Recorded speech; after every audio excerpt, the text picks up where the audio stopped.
नैनं छिन्दन्ति शस्त्राणि नैनं दहति पावका न चैनं क्लेहयन्त्यापो न शोषयति मारुतः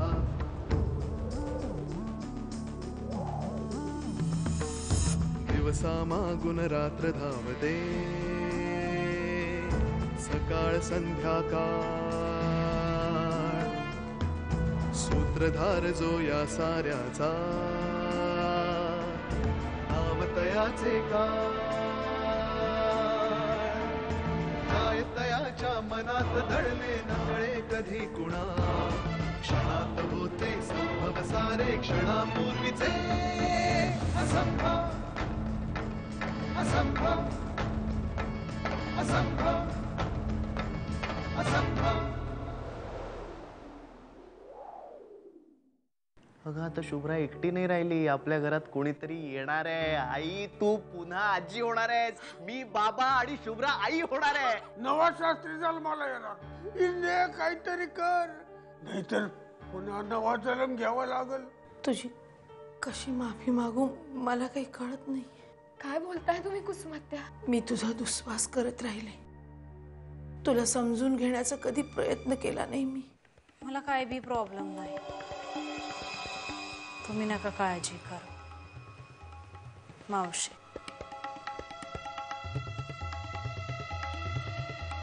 हो काम समजावून सांगते ना मावशी. हो चल चल.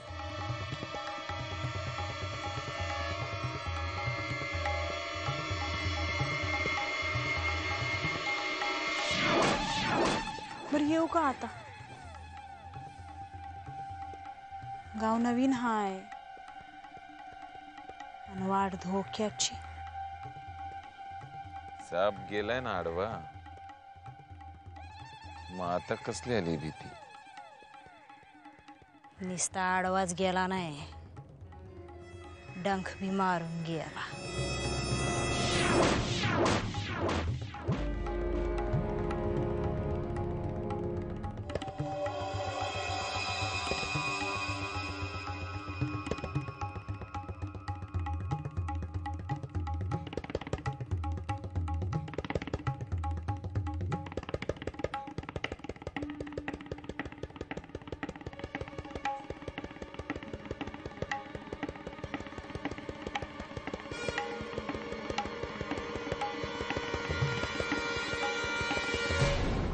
सुद्धा मला ना थोडं कन्फ्यूज व्हायला झालंय. एक्झॅक्टली कसं रिॲक्ट व्हायचं आहे का मला कळत नाहीये. माझं मन एवढं आनंदाने भरून झालेलं. माझं म्हणजे सगळ्यांचंच म्हण. या घरामध्ये एकाच वेळी दोन चांगल्या गोष्टी घडल्या. दोन? एक म्हणजे शुभ्रा आई होणार आणि दुसरी म्हणजे रुसलेली आजी बोलायला लागली.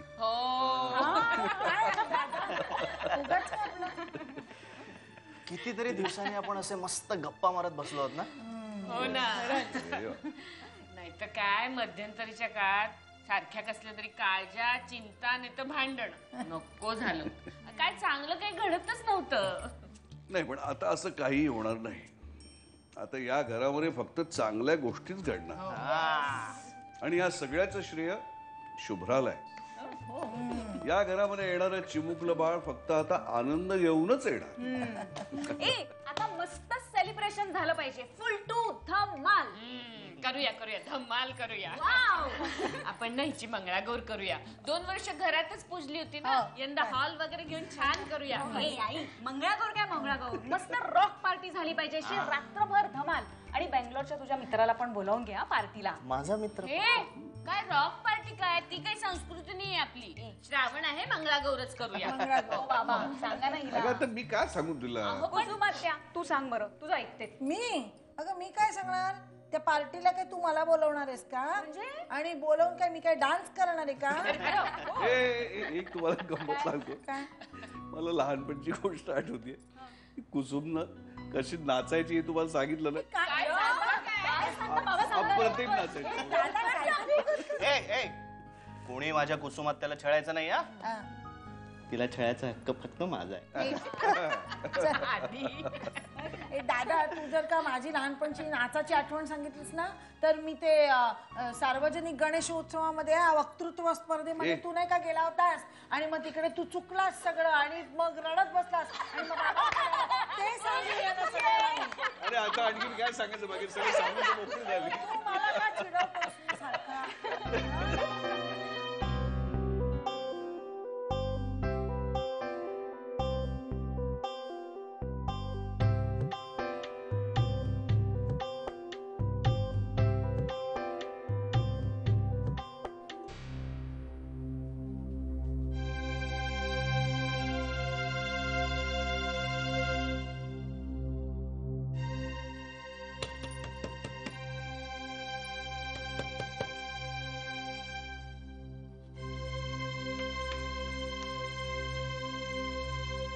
तुम्ही या.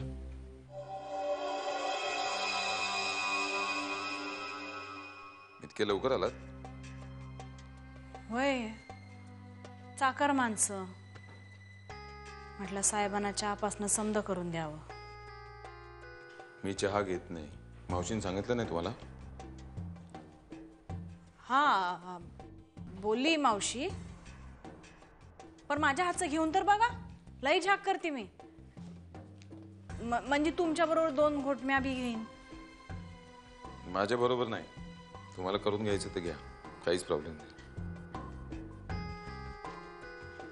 कुठं बाहेर चालला का?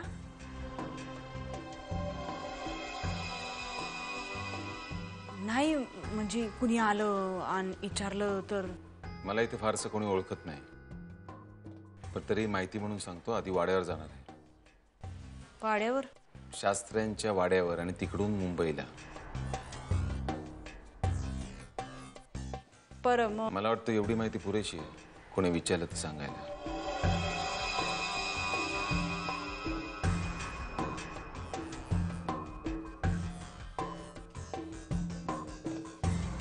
आतनं नेट कडी लावून घ्या आणि बाहेर जाताना कुलूप लावायला विसरू नका. होय. कुलूप तिकडे ठेवलंय.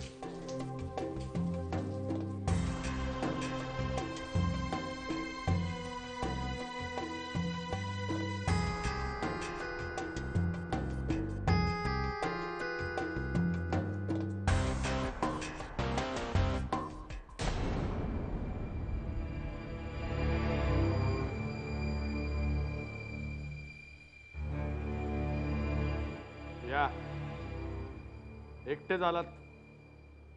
तुमचे बा नाही आले का? कशासाठी?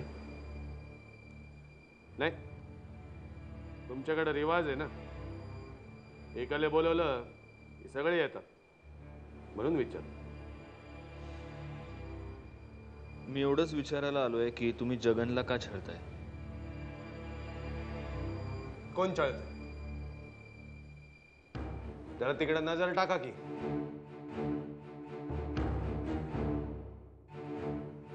जगन शेठ, आम्ही छळलं काय तुम्हाला? काय तरी सांगू.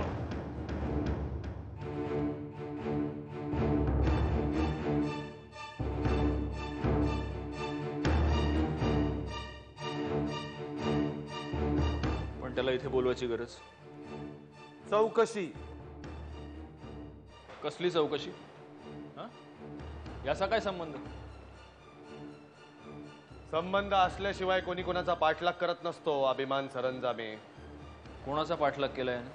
केला असावा शुभ्रा शास्त्रींचा. असं तुम्हाला वाटतं? हो, कारण सुलेखा रस्त्यात पडलेली यानंच पाहिलं होतं. हा, मग योगायोग असू शकतो ना. नाही म्हणजे एखादा ट्रॅफिक हवालदार रस्त्यात जर रोज 10 ऍक्सिडेंट्स बघत असेल तर ते 10ही ऍक्सिडेंट्स त्यानेच घडवून आणले असं आपण म्हणतो का? वजलवार. योगायोग चुकून घडतात. सुलेखा रस्त्यात पडलेली असताना आज तिचा पाठलाग करत होता आणि हे तुमच्या बानं कबूल केलंय. आता शुभ्रा शास्त्रींच्या बाबतीत नेमकं काय घडलंय हे कळायला नको का? पण तुम्ही बानची चौकशी केलीत ना, मग आता परत याची चौकशी कशाला? की तुम्हाला बानवर संशय आहे? माहित नाही, पण सुलेखा अजून मोकळी आहे. या सगळ्या गोष्टींचे डिटेल्स जरा पडताळून बघतोय. वरवर योगायोग वाटणाऱ्या घटनेमाग एखादं वेगळं सत्य दडलंय का त्याचा शोध घेतोय.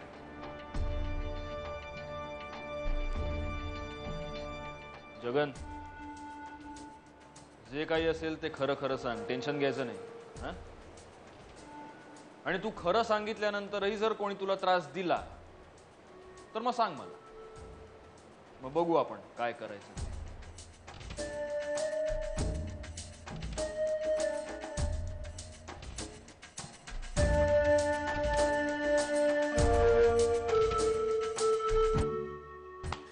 जगन शेठ, घ्या घ्या, खाऊन घ्या, मग बोलू.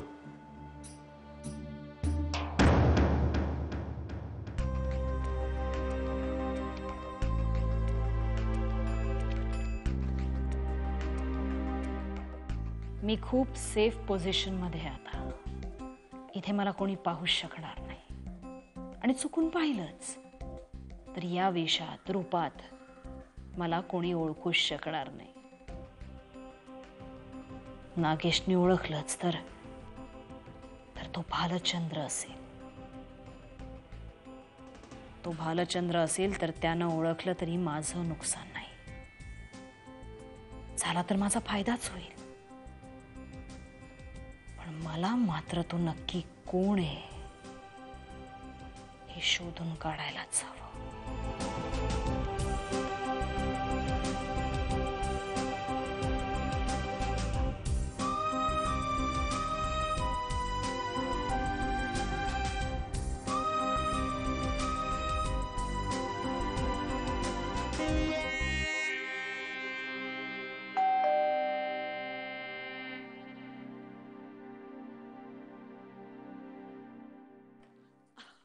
बाबा, या या या. अहो काय, काही फोन नाही, काही नाही, अचानक आलात. अचानकच ठरलं. मनापासून तुम्हा सगळ्यांना भेटावंसं वाटत होतं. म्हटलं मग मनाविरुद्ध कशाला वागायचं, लगेच आलो. बाहेर काय बघतेस? अहो विष्णू कुठे, तो आला असेल ना? विष्णू नाही आला. नागेश बल्लाळांबरोबर आलो. त्यांचं काम होतं मुंबईला. म्हणाले मी सोडतो तुम्हाला. छान, म्हणजे त्यांची सोबत होती तर. मग ते कुठे आहेत? कामाच्या व्यापात व्यस्त आहेत ते. लगेच गेले कामाला. पण म्हणजे परत येणार आहेत ना इथे? काही कल्पना नाही. वेळ मिळाला तर येतो असं म्हणाले. बर बर, बसा तुम्ही, मी पाणी आणते. ते राहू दे. आधी मला सांग, शुभ्रा कुठे आहे? म्हणजे आजी सासरे नाचुनेला भेटायला आलेत तर. शुभ्राकडची गोड बातमी कळली हो. म्हणून तेव्हापासून भेटावंसं वाटत होतं तिला. आहे तिच्या खोलीत आहे, मी बोलवते, बस. तिला त्रास देऊ नकोस. मीच जातो तिला भेटायला. शुभ्रा, सावकाश. शुभ्रा, शुभ्रा, ए शुभ्रा, अभिनंदन, अभिनंदन. अगं झोपून राहा, झोपून राहा. तुला विश्रांतीची गरज आहे हो. झोपून झोपून कंटाळा आला आजोबा. तरीही विश्रांती घेणं आवश्यक आहे. आणि ही विश्रांती आता तुझ्या एकटीसाठी नाही तर तुम्हा दोघांसाठी आहे. खरं सांगू का, ही गोड बातमी मला मधून दिली. पण ही बातमी कळण्या अगोदर का कुणास ठाऊक एक अनामिक भीती माझ्या मनात घर करून होती. अनामिक हुरहुर लागलेली होती. पण ही गोड बातमी कळली आणि मला इतका आनंद झाला की त्या आनंदाचे वर्णन शब्दात करता येणार नाही. त्या क्षणी असं वाटलं की इथून उठावं, इकडे यावं आणि तुझी मीठ मोहऱ्यांनी दृष्ट काढावी. श्रीराम श्रीराम. शुभ्रा, काय झालं बाळा? असा गंभीर चेहरा का केला आहे? वासंती आजीची आठवण आली.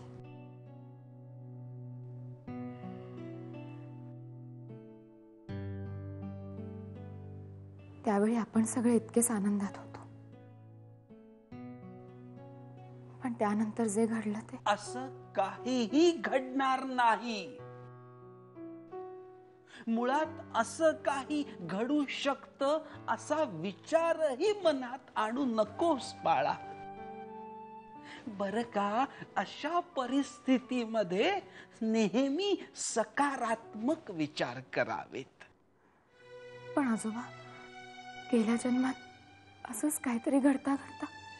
गेला जन्म, भूतकाळ या सगळ्या गोष्टी आता विसरून जा. अप्रिय भूतकाळ आठवण्यापेक्षा रम्य भविष्य काळात रममाण होण्याची स्वप्न बघ. अशी गोड स्वप्न बघावीत बाळा. ही स्वप्न फार महत्वाची असतात. स्वप्न जेवढी गोड, तेवढाच होणाऱ्या बाळाचा चेहरा हसरा असतो. बाळ हसतमुख होत. अशीच सदैव आनंदात राहा. दुःख, चिंता, काळजी या सगळ्या गोष्टींना सुट्टीवर पाठव कायमच. आणि हो, डॉक्टरांनी दिलेली औषधं कितीही कडू असली तरी वेळेवर घ्यायची, कळलं? तुला माझी आठवण येईल तेव्हा माझं मनात नाव घे, आणि तुला जे सांगायचं असेल ना ते सांग. मला आपोआप कळेल. मला जादू येते, महादेव दादासारखी. आणि वैद्यबुवांनी दिलेला काढा कितीही कडू असला तरी प्यायचा. हा, कळलं? रडतेस काय वेडी? आणि मी लवकर परत येणारच आहे. तू लवकर बरी हो, मी लगेच येतो.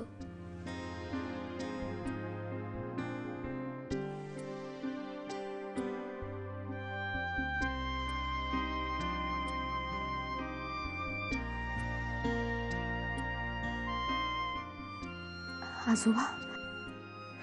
श्रीराम श्रीराम.